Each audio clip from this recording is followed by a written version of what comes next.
வாசிக்கலாம். ரூத் சரித்திர புத்தகம் 1ஆம் அதிகாரம் 1 வசனம் வாசிக்கலாம்.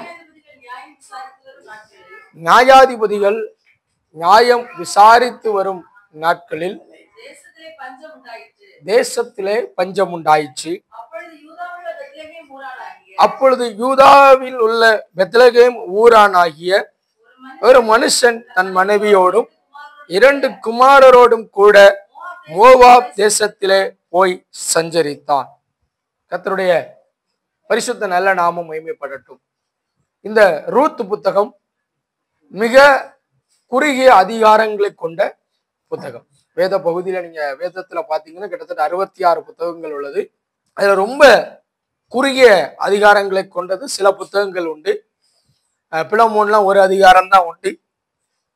பாருங்க, இப்படி இருக்கிற போதுல ஒரு சரித்திரத்தை ரொம்ப சுருக்கமாக 4 அதிகாரத்திலே இந்த வேதத்துல இணைக்கப்பட்டிருக்கிறது.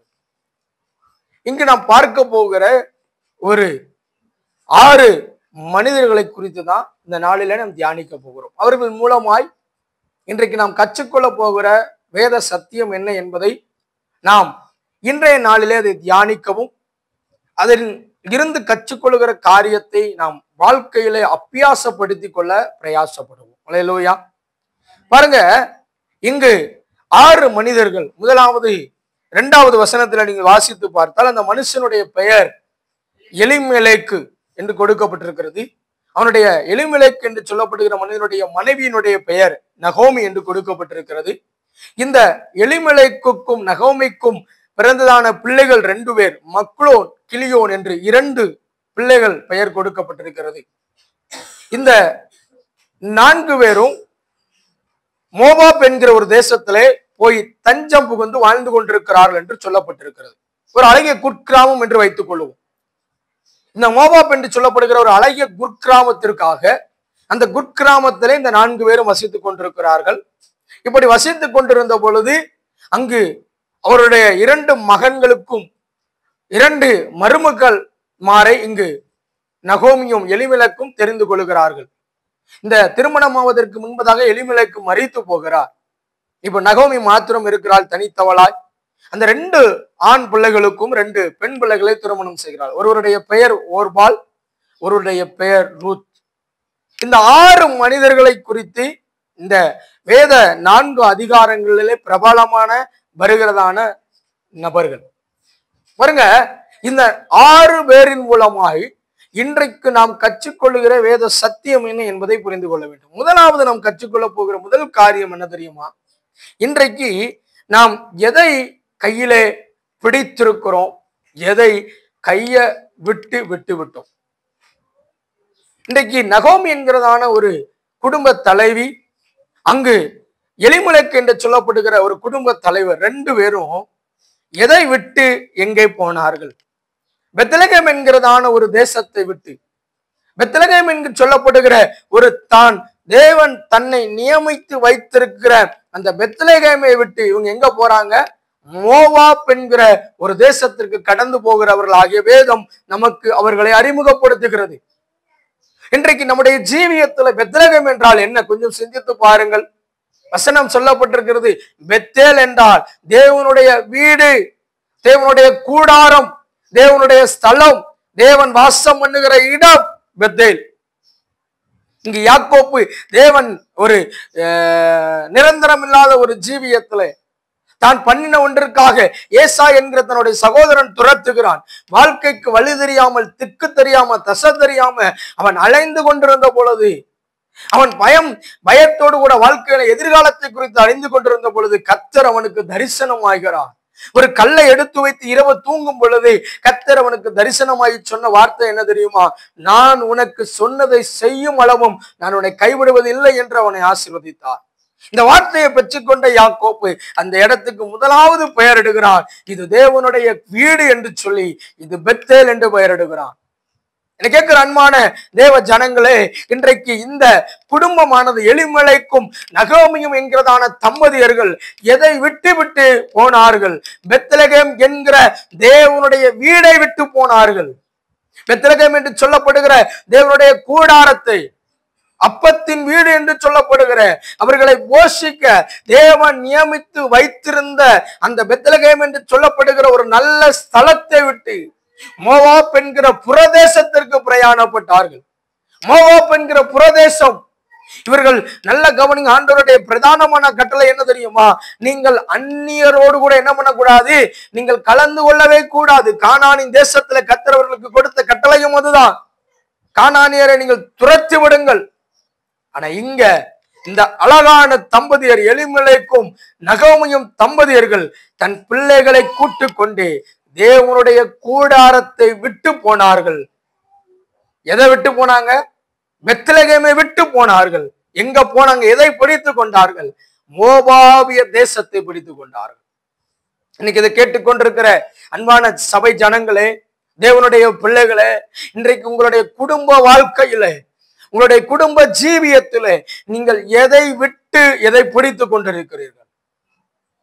இன்னைக்கு அன்பு வாலிப தம்பி தங்கச்சி, உன் வாழ்க்கையில தேவன் வைத்திருக்கிற தரிசனத்தை விட்டு, தேவன் உன் மேல வச்சிருக்கிற அழைப்பை விட்டு, தேவனுடைய வாழ்க்கையில உனக்குன்னு கொடுத்து வச்சிருக்கிற மேன்மையை விட்டு எதை நீ பிடித்து கொண்டிருக்கிறாய்? சபையே, தேவனுடைய கூடாரத்துல கர்த்தர் உன்னை நாட்டிருக்க, தேவனுடைய ஸ்தலத்திலே கர்த்தர் உன்னை சாட்சியாய் நிறுத்திருக்க, நீ எதை விட்டுட்டு எதை பிடித்து கொண்டிருக்கிறாய்? மோவாபியருடைய பழக்க வழக்கத்தை பாருங்க. இங்க என்ன நடந்தது தெரியுமா? இந்த எலிமெலேக்கும் நகோமியின் குடும்ப தம்பதியர்கள் எதை விட்டு போனாங்க தெரியுமா? பெத்லகேமை விட்டு போனார்கள். நீங்க நம்ம எதை விட்டு இருக்கிறோம்? கொஞ்சம் சிந்திச்சு பாருங்க. எதை விட்டுட்டு போயிட்டோம்? தேவனுடைய கூடாரத்தை விட்டுட்டு போயிட்டோமா? தேவன் நமக்கு வைத்திருக்கிற அழைப்பை விட்டுட்டு போயிட்டோமா? தேவன் நம்ம மேல வச்சிருக்கிற பெரிய தரிசனத்தை மறந்து போய் விட்டோமா? அன்பு சபையே, வாலிப தம்பி தங்கச்சிய, இன்றைக்கு நீ புரிந்து கொள்ள வேண்டிய காரியம், எதை விட்டு விட்டாய்? இந்த நகோமிங்கிற குடும்பம் எதை விட்டுட்டு போனாங்க தெரியுமா? அப்பத்தின் வீடு ஆகிய தேவனுடைய கூடாரத்தை விட்டு தேவனுடைய கூடாரம் அல்லாத இடத்துக்கு போயிட்டாங்க. நடந்தது என்ன தெரியுமா? வாசிக்கலாம். 1ஆம் அதிகாரம் 5வது வசனத்தை வாசிக்கலாம். இதனால நகோமிக்கு நடந்தது என்ன தெரியுமா?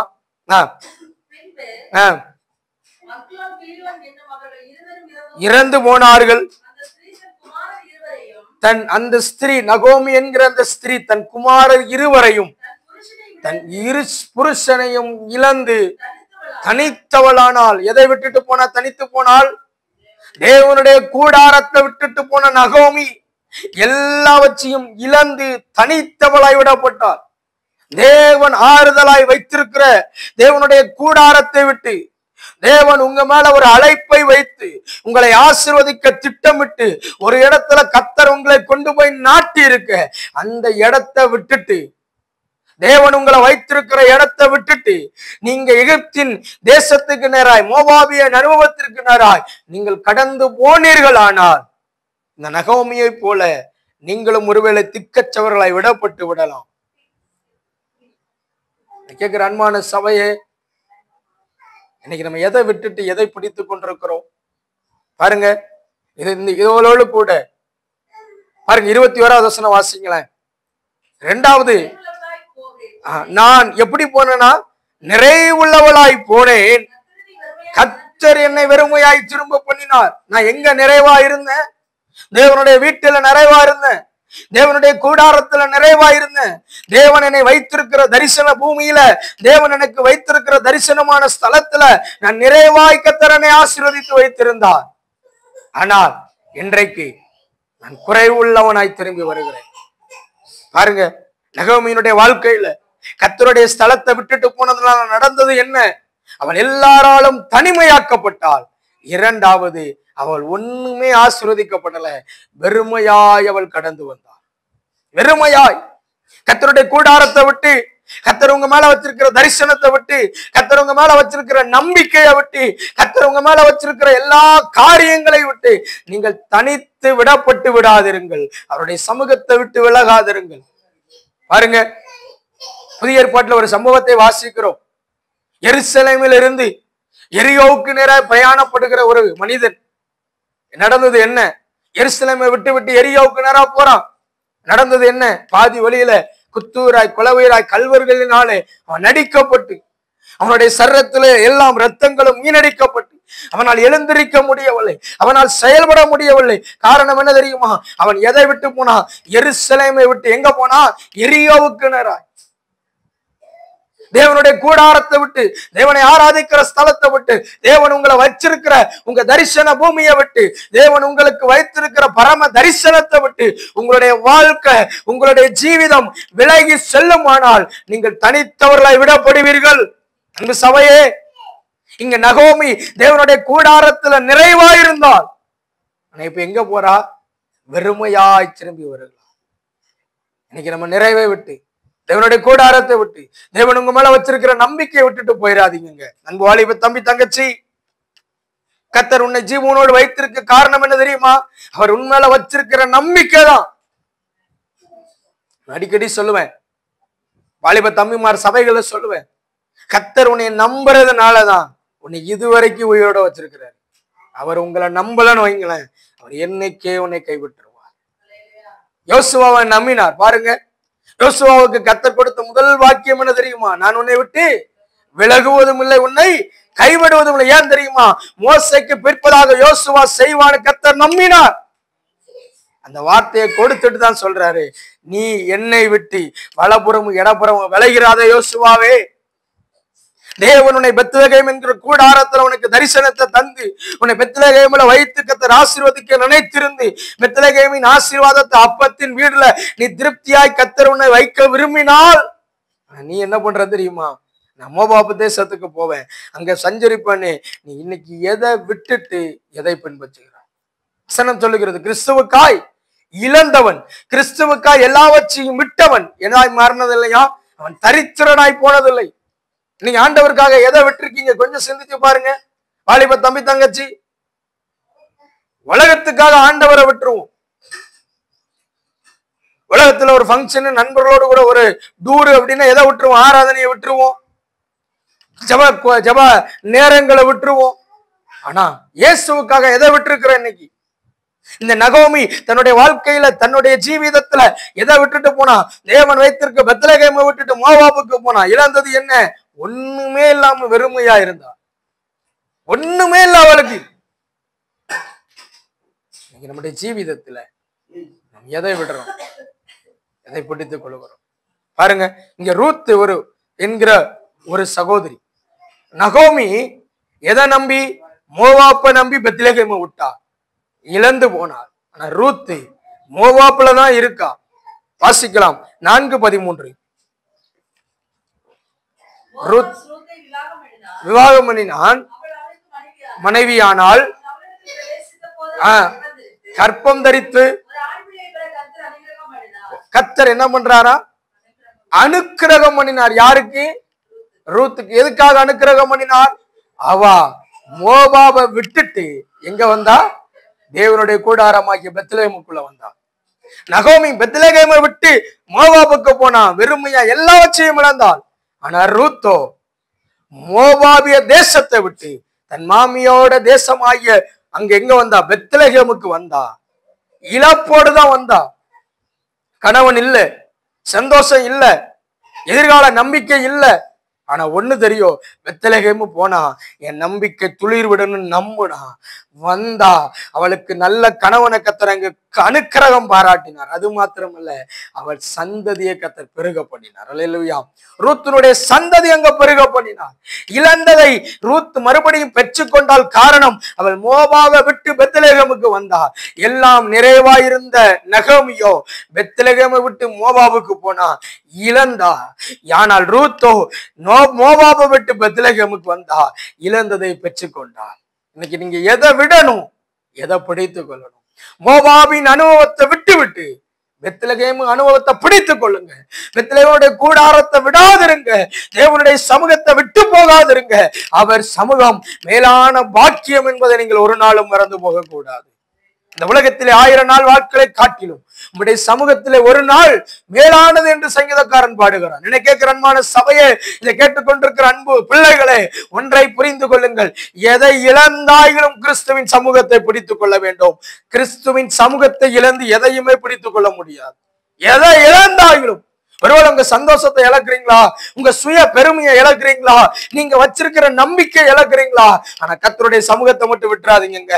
ரூத் தேவ சமூகத்தை விடாது பிடித்து கொண்டால் மோவாபின் அனுபவம் இழப்பு இழப்பு இழப்பு, தன் வாழ்க்கையில இழப்பை மட்டுமே பார்த்து கொண்டிருந்தவள் பெத்லகேமை தெரிந்து கொண்டு பெத்லகேமுக்குள்ள வந்த பொழுதோ கர்த்தர் அவள் வாழ்க்கையில இல்லாதவைகளை இருக்கிறவை அழைக்கிற கர்த்தர் அவளோடு கூட இருந்தார். ரூத்துடைய வாழ்க்கையை ஆசீர்வதித்தார். அவளுக்கு ஒரு பெரிய மேன்மையை கட்டளையிட்டார். பிள்ளை பேருவை கர்த்தர் கட்டளையிட்டார். உங்களுடைய வாழ்க்கையிலையோ நீங்கள் எதை விட்டு எதை பிடித்துக் கொள்ளுகிறீர்கள்? கொஞ்சம் சிந்தித்து பாருங்க. இன்னைக்கு என்னுடைய ஜீவியத்துல இந்த ஆராதனையில கலந்து கொண்டிருக்கிறேன். நான் எதை விட்டுட்டு இந்த ஆராதனைக்கு வந்திருக்கிறேன்? எதை விட்டுட்டு நான் கர்த்தருடைய சமூகத்துக்கு வர்றேன்? எல்லாம் இருக்கும் பொழுது, அடிக்கடி சொல்லுவேன், எல்லா நன்மைகளும் இருக்கும் பொழுது அல்ல கர்த்தருக்கு கொடுப்பது. எதுவுமே இல்லாத பொழுதும் என் ஆண்டவருக்கு நான் கொடுக்கிற சிறு தொகையை கர்த்தர் காண்கிறார்.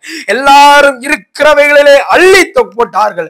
ஆனால் ஒரு ஸ்திரியானவளோ விதவையோ தன்னிடத்துல இல்லாதவைகளில் இருந்து எடுத்து கர்த்தருக்கு கொடுத்தாள். பாருங்க, அவள் ஒருவேளை அதை அவள் போட்டு விட்டு கடந்து போகும் பொழுது அந்த ஸ்திரியானவள் கையிலே ஒன்றுமில்லாதவளா இருந்திருக்கலாம். ஆனா தேவன் அவள் பெயரை சிறக்க பண்ணிதான் அவள் ஆலயத்தை விட்டு அனுப்புறா. இன்னைக்கு நான் சொல்றேங்க, நீங்கள் எதை விட்டு கர்த்தரை பின்பற்றுகிறீர்களோ அந்த இடத்துல, நீங்கள் விட்ட இடத்துல கர்த்தர் உங்களை கொண்டு போய் மேன்மையாய் நிறுத்துவதற்காகவே உங்களுடைய இழப்பை கர்த்தர் உங்களுடைய வாழ்க்கையை அனுமதிக்கிறார். இன்னைக்கு நகோமி இழந்தா, எதை இழந்தா? தேவனுடைய கூடாரத்தை இழந்தா. ஆனா ரூத் தன்னுடைய வாழ்க்கையை இழந்து தேவ கூடாரத்தை பிடித்துக் கொண்டா. நீங்க உங்க வாழ்க்கையில எதை இழந்து எதை பிடித்துக் கொள்ளுகிறீர்கள்? கர்த்தருக்கென்று, கர்த்தருடைய ஆலயத்திற்கென்று எதை இழந்திருக்கிறோம்? கிறிஸ்து எனக்கு தந்த ஜீவனுக்காய் நான் அவருக்கு எதை இழந்திருக்கிறேன்? ஒருவேளை என் சந்தோஷத்தை இழந்து கொடுக்கணும். என தேவன் எனக்கு வைத்திருக்கிற என் ஆசைகளை நான் துறக்கணும் ஆண்டவருக்காக. எதை இழந்திருக்கிறோம்? அவர் தன் தகப்பனுடைய செல்லம் பிள்ளையாய் அவருக்கு அங்கு இருந்த பொழுது அவர் எனக்காக அது எல்லாம் மேன்மையும் இழந்தாரே சிலுவையிலே. என் தேவனாய கர்த்தர் எல்லா நன்மைகளையும், எல்லா சந்தோஷங்களையும், எல்லா ஐஸ்வர்யங்களையும் அவர் எனக்காக இழந்து அடிமையின் கோலமாய் அவர் சிலுவையிலே ஒன்றுமில்லாதவரை போல தொங்கினாரே. எதற்கு தெரியுமா? உங்களையும் என்னையும் அவரோடு கூட நித்தியத்துல வைப்பதற்காகத்தான் அவர் இழந்தாரு. இன்னைக்கு நீங்கள் இழப்பதற்கு காரணம் உங்களை நித்திய வாழ்வில கர்த்தர் கொண்டு சேர்ப்பதற்கு தான். இன்னைக்கு எதை விடுறேன்னு ஆண்டவர் கேட்கிறார். எதை விடுறோம்? ஆண்டவர்கிட்ட சொல்லுவோம், ஆண்டவர் நான் இதை விட்டுறேன்ப்பா, என் ஜீவியத்துல நான் இதை பிடித்துக் கொண்டிருக்கிறத விட்டுறேன். நகோமி பெத்லகேமை விட்டுட்டு மோவாவை பிடித்தா. ஆனா ரூத்தோ மோவாவை விட்டுட்டு பெத்லகேமை பிடித்தா. ரூத்தினுடைய வாழ்க்கையில இழந்ததை பெற்றுக் கொண்டார். நகோமி தன்னிடத்துல இருக்கிறதை இழந்து போனார். இன்னைக்கு நீங்க எதை பெற்றுக்கொள்ள போறீங்க? உங்ககிட்ட இருக்கிறதை இழக்க போறீங்களா? இல்ல உங்ககிட்ட இல்லாததை பெற்றுக்கொள்ள போறீங்களா? இழந்ததை பெற்றுக்கொள்ள போறீங்களா? ஆண்டவரை இயேசு கிறிஸ்து ஒரு சம்பவத்தை சொல்லுகிறார். இருக்கிறவனுக்கு கொடுப்பாராம், இல்லாதவனுக்கு இருக்கிறதும் எடுத்துக்கொள்ளும்.